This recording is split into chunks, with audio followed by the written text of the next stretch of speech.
We continue now at the top of Daf Ayin Dalet Amud Beis in Meseches Nedarim. This is Nedarim Daf 74b. On the previous Amud, the Mishnah had said that according to Rabbi Eliezer, even in a situation where there are two brother-in-laws, in a case of Yibam, still we say the brother-in-law is able to annul the vows of the Shomeres Yavam. And the Gemara explained on the previous Amud that Rabbi Eliezer is talking about a situation where one of the brother-in-laws performed a mimer. And therefore, since that brother-in-law performed a mimer, which is the beginning stages of the Yibam, so it's clear that he is the one that is going to be performing the Yibam, and that is why he's able to annul her vows. And so the Gemara now says, Tanan, we learned in the Mishnah. Amar Rabbi Eliezer says, Umay misha shakona liatzmo hareu mefer nedaref. When it comes to a regular situation of a husband and wife where the husband actually made the acquisition, there we say he's able to annul her vows. Isha shehiknu lo min hashamayim. So in a case of a wife, which it's the heavens that have created the acquisition, meaning by a case of Yivam, eino din shemefer nedares. Certainly shouldn't it be true that he's able to annul her vows.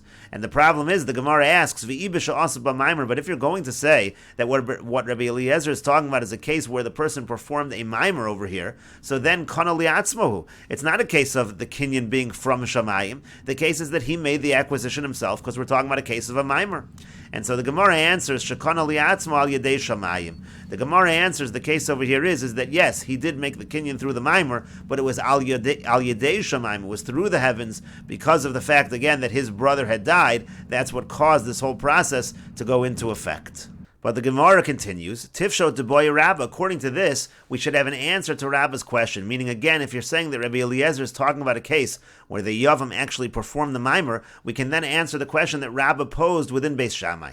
Rabba asked, Mimer le Beis Shammai, Erisin Osa, O Nisuin Osa. When, according to Beis Shammai, when a person does mimer, does that create an Erisin? Is that the betrothal stage of the marriage process, or is that the actual marriage? Is that the actual Nisuin? Tifsho de Nisuin Osa. We should answer that really, according to Beis Shammai, it's a nisuin, it's a full marriage. Di erisin osa, because if it was just an erisin, hatanan, but we learned in the Mishnah, nara hamaurasa aviya ubala mefir nedoreh. When it comes to a young girl who is betrothed, when you just have done the erisin, so then it's not just the husband that annuls her vows, it's actually her father together with her husband. It's a partnership, and over here in our Mishnah, there's no mention of the father, there's no mention of a partnership, so it's clear, according to Rabbi Eliezer, it must be, we're talking about a nisuin.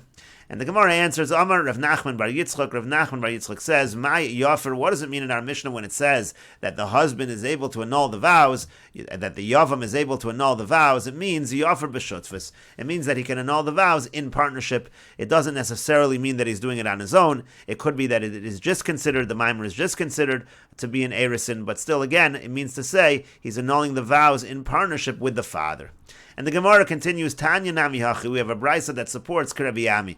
We have a brisa that supports Rabbi Ami, that again Rabbi Eliezer is talking about where a mimer was actually performed. The brisa says as follows: Shomeres Yavam bein Yavam echad bein shnei Yavam. And let's say you have a Shomeres Yavam, whether it's talking about with one brother-in-law or two brother-in-laws. Rabbi Eliezer Omer Yafer. Rabbi Eliezer says he's able to annul her vows. Rabbi Yoshua Omer leechad v'lo l'shnayim. And Rabbi Yoshua says it's only true that he can annul her vows if there's one Yavam, not if there's two Yavams. Rabbi Akiva Omer lo liachad v'lo l'shnayim. Rabbi Akiva says no, it doesn't matter if there's one or two. In all situations, the Yavam is not able to annul her vows. And the brisa continues, Amar Rabbi Eliezer says, Uma'im isha she'ein lo chelek ba ad shelo tava l'reshuso. If when it comes to a wife where he has no portion with her until she actually comes into his reshus, but misha bas l'reshuso nigmar lo. But once she does enter his reshus, so now she's in his reshus, now he's able to annul her vows, etc. Isha sheyesh lo chelek ad shelo tava l'reshuso. So if you have here like a case of Yivam, where really before she even entered his reshus, he already has a portion in her, so to speak. So in that case, misha bas l'reshuso. In that case, when she actually does come into his reshus, meaning it seems to be implying when a mimer is performed, eino din shetigmor lo. Certainly, it should be true that should help to complete the kinyan to allow him to be made for an Nedarim. In other words, you already see in Rabbi Eliezer's elaboration of his opinion that he's talking about a situation where mimer was performed, because he's talking about a case where there already was a chelek before something happened, and then something happened, meaning the mimer, and that started to complete the actual kinyan. And the Mefarish over here explains, Isha sheyesh lo chelek ba ad shelo tava l'reshuso. Again, even before the mimer, he has a portion in her. She's a kuka lo ad shelo asa ba mimer. Even before the mimer, there's a concept of zeka.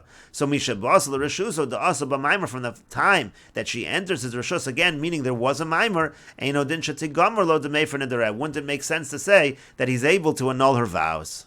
And the Tosefta continues, Amar lo Rabbi Akiva says to him, to Rabbi Eliezer, Lo im amrit b'isha shekanahu la'atzmo, shekashem she'ein lo chelek ba, kach ein la'acherim chelek ba. You can't compare, because by a situation where the person acquired the wife for himself, so just like he had no chelek before the acquisition, so to others have no chelek over there. It's not like there are other people competing, so to speak, for this acquisition. Tomer b'isha shehiknu lo min hashamayim, whereas when it comes to a wife where Shamayim has created the acquisition, shekashem sheyesh lo ima chelek, kach yesh la'acherim chelek ba. Just like he has a certain portion within her, so to others have that portion within her, and therefore you can't compare the two cases. That's Rabbi Akiva's response to Rabbi Eliezer. And the Tosefta continues, Amar lo Rabbi Yoshua. So now Rabbi Yoshua said to Rabbi Akiva, Akiva devarecha b'shnei yavamin. Akiva, your words make sense when you're talking about two yavamin, so then there's someone else that has a portion as well. Mata meishav al yavam echad. But what are you going to say when there's only one brother-in-law? In that situation, there is no one else that has any kind of rights or acquisition. And so then again, we should say that by one yavam, there is the ability to be made for the Nedarim. Amar le, so he said back to him, Klum chilaknu al yavam echad ve'al shnei yavamin. Have we ever made distinctions between a case of one brother-in-law, two brother-in-laws, bein shasa b'maimer, bein shalo asa b'maimer, whether a maimer was done or whether a maimer was not done? Ucheshar devarim kein nedarim. In the same way we treat it by other issues is the same way we treat it by nedarim. We do not make this distinction. And the Mefarish explains, Klum chilakno, again, Rabbi Akiva says, do we make this distinction between one yavam and two yavamin? Let's say even in a situation where a maimer was done, or if it's not done, devadai bein asa b'maimer, bein lo asa b'maimer. Rabbi Akiva says, certainly, whether maimer was done or not, eino chayav skila, for example, you're not going to be chayav skila. Haba aleha, somebody, let's say, has relations with her, it's not like she's a married woman. Kenara hamorasa, we don't treat this woman like a nara hamorasa.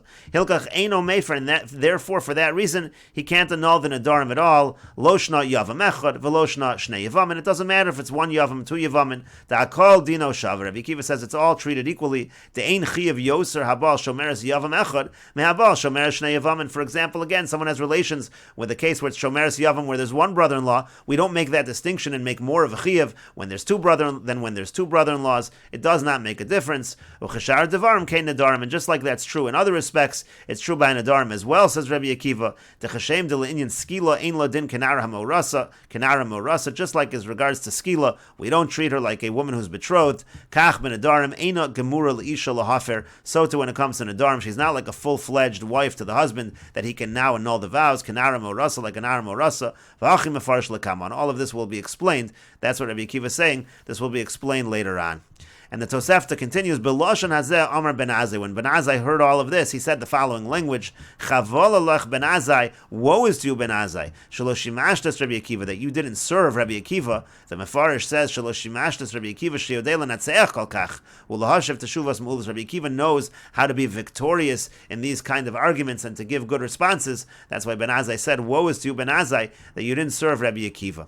And the Gemara says, so the Gemara says, so what is the proof from this Tosefta over here? In other words, what is the proof that Rabbi Eliezer is talking about a situation where Maimer was performed? And we'll continue with this discussion in the next video on Daf Ayin Hey Amud Aleph.